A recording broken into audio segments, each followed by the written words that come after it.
Hello everybody, welcome to another video of mine. How to get great resin prints, something quite hard to do. I remember when I first started discovering about the world of resin printing, I was very impressed with the quality. But as I printed more and more intricate figures, my standard for print quality started going up. And I've had a lot of failures printing throughout the years. If I can share something that's useful, I'd love to do it. So let's get to the preamble. I love print quality. Poor print quality means more time spent on model preparation. Even a great paint job cannot overcome a poor print. And print defects, some examples include warping, delamination, Z-line artifacts, and outright failure. So let's talk about my print settings. Draw attention to the layer height. 0.03 millimeters. Default printer settings are 0.05 millimeters.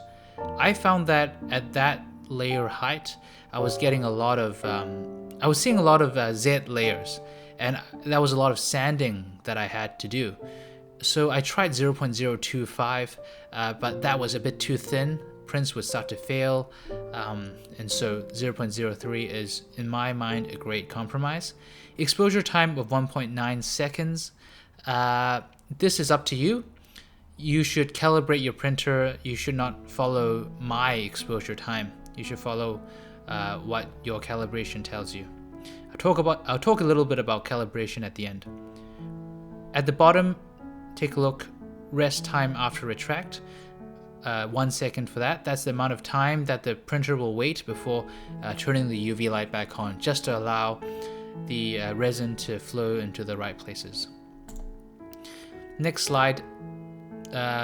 Pay attention to the things that are circled in red. Everything else that isn't circled refers to the bottom speeds, which are not as important. Lifting distance, retract distance, lifting speed, and retract speed. These are settings that work for me.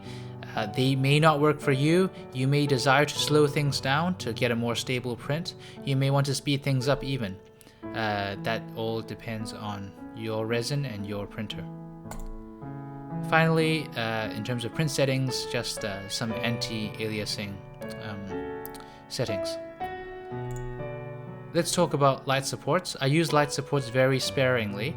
I only use light supports when I'm trying to support something very small or something very delicate that a middle support would just decimate. Here are the settings. Middle supports. I use middle supports for everything else in my supporting workflow. I don't even use heavy supports anymore. If something needs to be supported very heavily, I just overcompensate with, I shouldn't say overcompensate, but I compensate with more middle supports. Here's a variant of the middle support. You'll notice that instead of the tip ending conventionally, it ends in a sphere, and that's important. Why? Because here's a diagram. Here are two diagrams actually. So the top refers to a flat surface being supported by a support ending in a sphere. At the bottom is a flat surface supported by a conventional support. Going back to the top, if you tear that support off, you'll be left with a nub. You can then use sandpaper to sand it down to get a really nice flat surface. Conversely, if you remove a conventional support from a flat surface, you actually get a depression.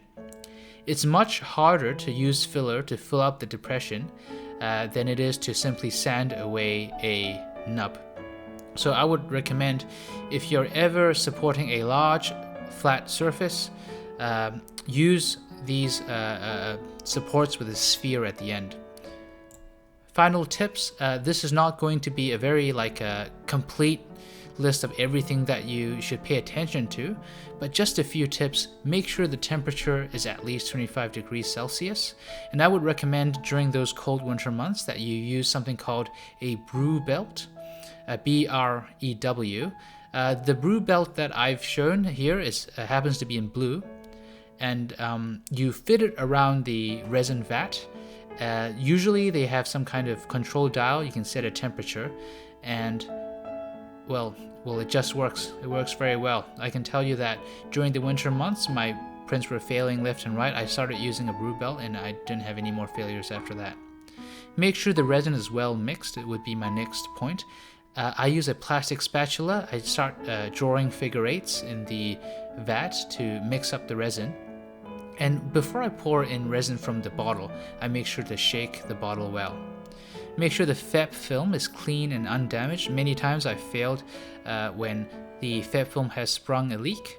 Resin has gone underneath the film and solidified and messed with the integrity of future prints. Make sure the build plate is level. And another point is to reduce suction forces. When you're printing very small miniatures, it doesn't really come into play, these suction forces, but as you scale up the size of your figures, because the suction forces scale disproportionately with the actual area of the print, they start coming into play.